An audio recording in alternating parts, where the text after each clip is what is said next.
Art on Demand is a production of the Cultural Arts Alliance of Walton County, brought to you with support from Alys Beach and 30A.com.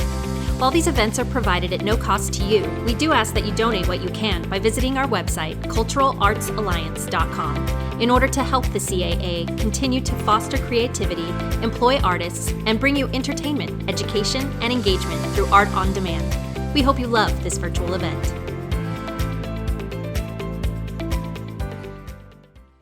Hi, I'm Marieanne Khoury-Vogt. I am one half of the town architect team for Alys Beach, Florida, located along the Emerald Coast and the Gulf of Mexico. We started working as a town architects for Alys Beach in 2003, and we were hired by the family who had purchased this land, the Stevens family. And we have been working closely with them and with a number of very talented architects and landscape designers and construction crew and craft people on this project for the past 17 years. And it's truly been a passion project, and it's been extraordinarily rewarding to see what the town has evolved and what it is becoming today. I'm going to be taking you today on a tour of Alys Beach through some of our streets and pedestrian paths, stopping at some greens and also along the Gulf of Mexico.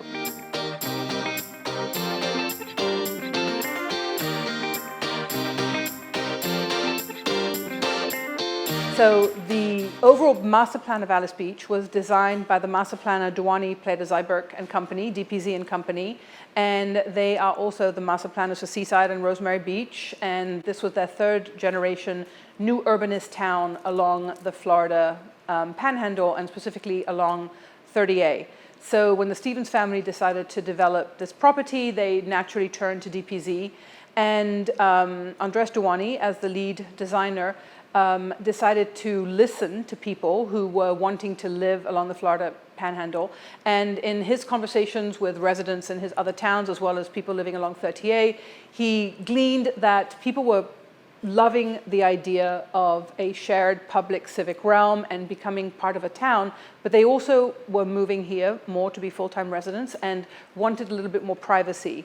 So he came up with the idea of the marriage of the typology of the courtyard house with its roots in Antigua, Guatemala, with the architectural character of Bermuda. And he made the decision that instead of giving every house their own individual little setback, a big portion of the houses at Alys Beach would be what is called zero lot line homes, where the building walls are actually pushed to the edges of the property line so that you take the space that you would otherwise give to side yards and turn it into a beautiful indoor courtyard with a pool and a fountain and lushly landscaped. So it in essence becomes an outdoor room that is a natural extension of the public living rooms of the house, and you can kind of graciously extend your living and your entertaining that way. So the typology of the mix of the courtyard house from Antigua, Guatemala and the architecture of Bermuda called for a streetscape that was going to be, that needed to be a little bit more restrained and a little bit, there was a consciousness in trying to make it as harmonious as possible because the houses are actually attached. So we all work mostly with masonry, which you will see, but there's a lot of additive elements added to that add color and interest, and set up against the green landscape and the blue sky. It makes for a pretty striking environment. We invite you to come and stroll with us through the streets and paths in Alys Beach, and we're going to start at the very first pedestrian path, which is North Sea Garden. To orient you a little bit, we are slightly east of the sales center and Raw and Juicy, and it is the first path that was designed leading towards the north and to the preserve. So you will notice when you're walking along this path that the houses are not perfectly rectilinear. They converge and then they open up a little bit more, and that's per the master plan, which kind of masterfully deals with little nuances in the plan to open up views and to sometimes compress views. And you will notice at the plaza, this first plaza, where we have caprock as the main material that we're walking on, which is a natural stone that was sourced in Central Florida. There's coral reef in it that is, we were told, 60 million years old. And we have 4 beautiful palms kind of starting the first pedestrian path. And you will notice as we start to walk along the path, the houses are all masonry. They all have a different color in the exterior trim of the house, and many of them will have zaguans, which are covered hallways and entries with gas lanterns above that give you a glimpse into the courtyards that lie beyond. As we will continue walking along this path, we will converge at the very first pocket park that belongs to the whole neighborhood, but where owners can gather and socialize and around a fire pit and around drinks and food. It's very convivial. We have to our right the bamboo alley. You'll notice that the houses are all designed to what we call as an architect to be episodic, where they respond to the landscape and they respond to site-specific conditions with balconies and bays and little moments that highlight specific areas of the plan and specific views. As part of the design code, architects are encouraged to give a gift to the street. This can come in many, many forms. You will notice some dog fountains, some stoops that have creeping fig on them, a bench, a fireplace. A chamfered corner with a light that comes out, a very kind of long, beautiful lounging bench carved out of stone. And we may have a Juliet balcony in some cases, or an exterior stair that leads to a second floor living room. These gifts are supposed to be moments of interest to the pedestrian path and allow owners and visitors alike to kind of stop and pause and enjoy the moment.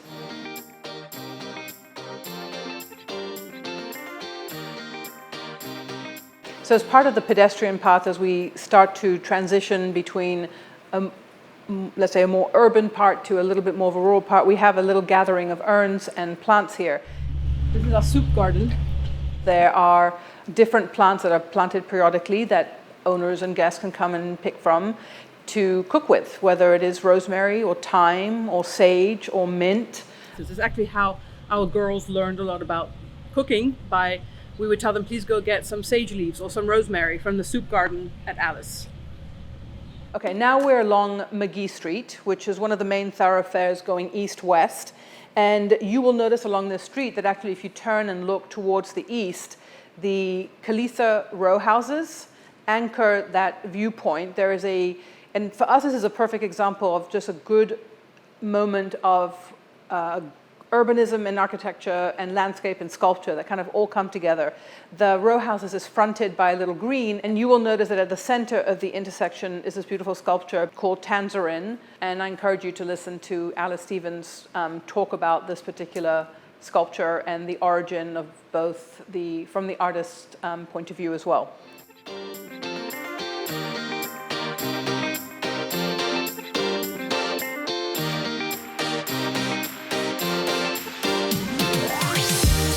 Right here we are in front of the first compound at Alys Beach, and the idea of the compound came about with let's pavilionize living, both the communal areas, which can be a little bit grander, can be 2 stories, and then you pavilionize smaller bedroom wings, and you connect them all through a series of loggias, galleries, porches, outdoor covered rooms, terraces, and so you end up being able to artfully design a front facade that is not just simply a wall of architecture along a street or a pet path, but rather the scale is broken down into more attractive massing. So terminating North Sea Garden Path is the little plaza in front of Lake Maryland, which has a little pedestrian bridge, and then further to the north, a vehicular bridge with a tower element and with a true south-facing facade with a sundial on its elevation.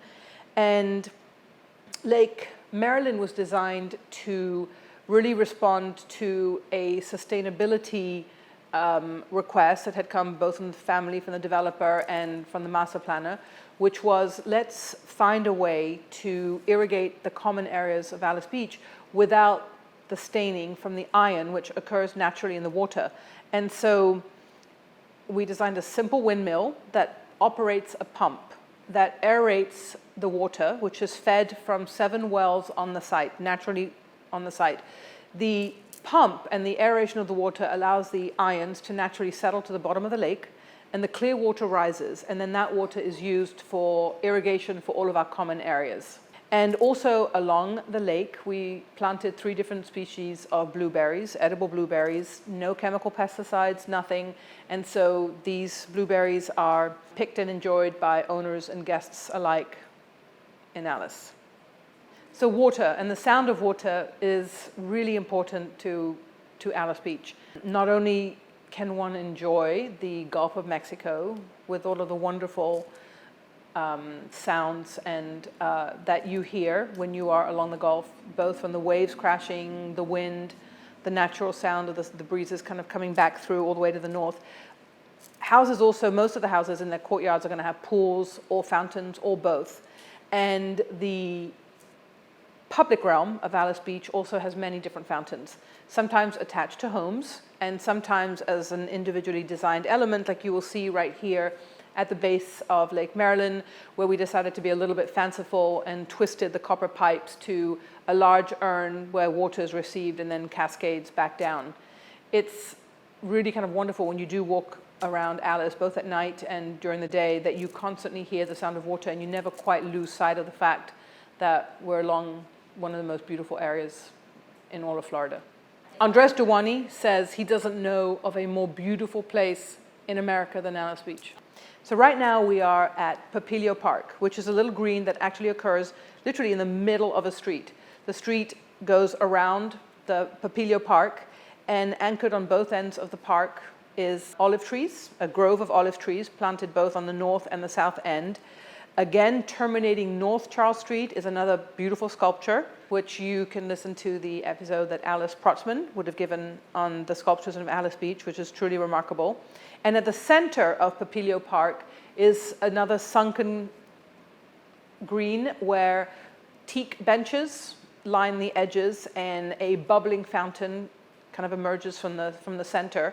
And it's been really fun over the years seeing the many different ways that people use this fountain, from kids coming and splashing in it to owners putting their dogs to kind of give them a little breather from the hot sun. But you will also notice at the 4 corners of the sunken green are bamboo poles that hold up an awning that protect people from the sun. And this has been also another wonderful place for people to gather, both for kind of a social gathering to also, again, an event that can happen many times during the year, to weddings, which we've had the pleasure of attending here as well.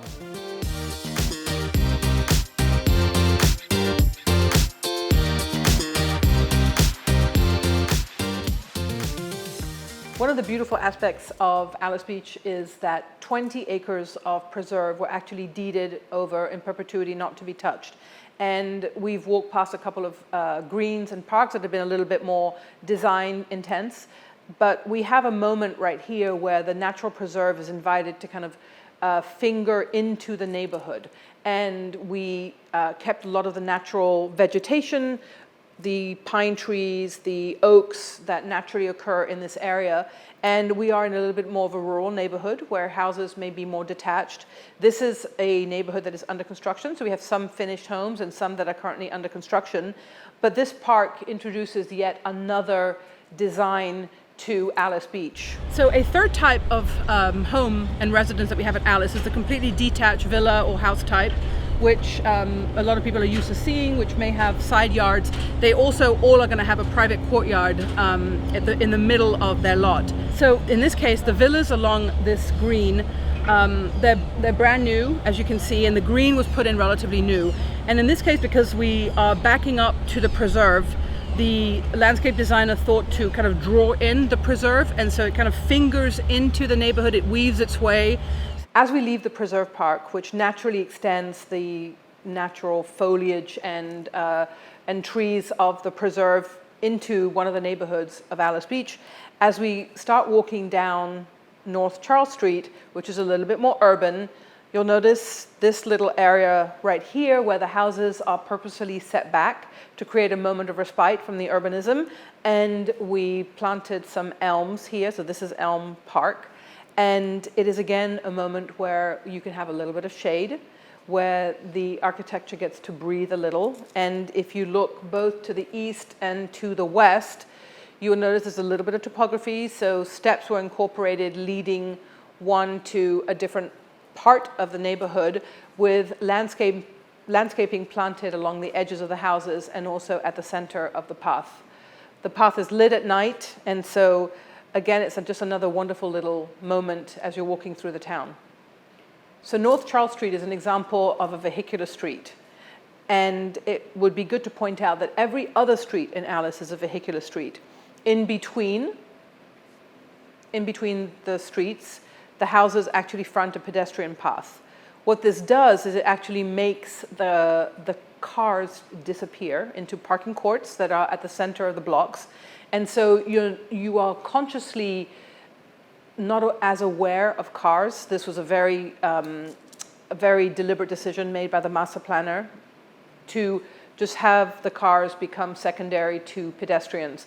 And given the fact that Alys Beach is a town that promotes walkability and being on bikes, it's really wonderful to see owners arrive here, park their cars, and then walk to all of their daily needs, whether it's to go shop or eat at a restaurant or go to the beach. And it does give a sense of a much more beautiful physical environment because the whole place is not littered with cars.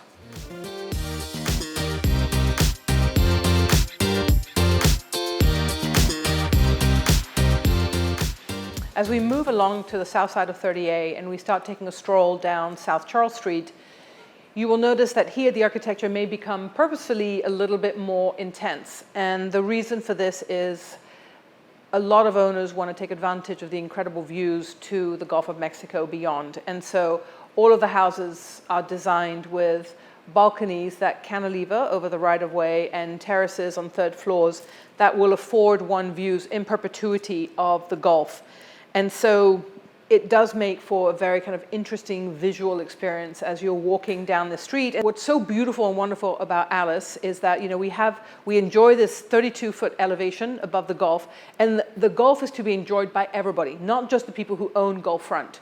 And so it was such a thoughtful plan where we're going to have 5 public accesses to the beach, but the whole town can enjoy the sunsets, which are truly remarkable. So as we walk down here towards Gulf Green, which was the very first public access to the Gulf, you'll notice that the Gulf Green has these 2 bath pavilions with urns on the top, which actually from the beach are supposed to be seen as urns floating on top of the dunes.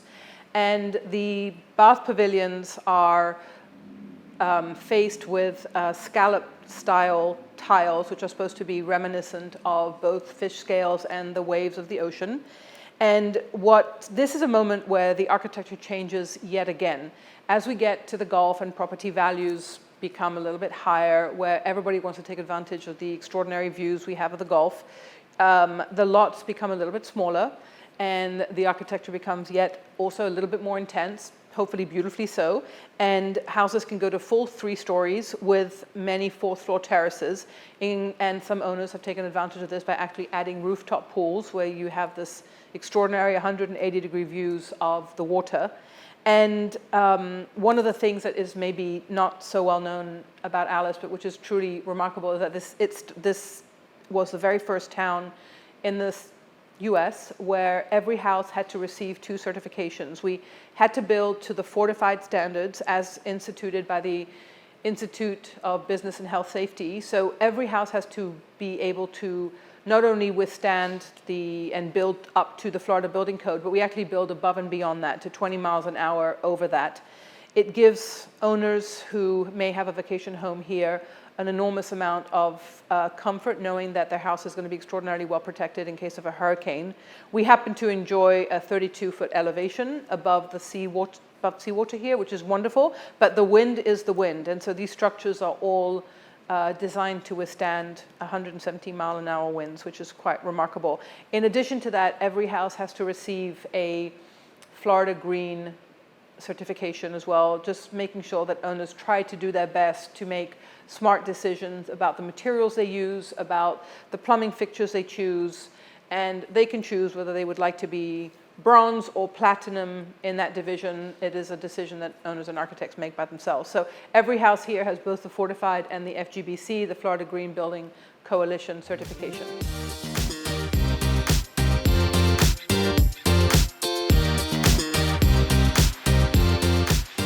You know, I've talked a lot about the architecture here, but there's an extraordinary sense of community, which I think is remarkable. And it's not only the owners and the guests who live here, it's the 150 people who work here, who devote so much energy and fun and passion to working on this project. And it just makes for such an extraordinary environment. But there actually is another personal aspect I would love to share about Alys Beach, which is having lived in the midst of this evolving town for the past 13 years, we've come to know the community, which to me is made up of as much the people who work at Alys Beach as well as the owners and the residents and the guests alike who come here.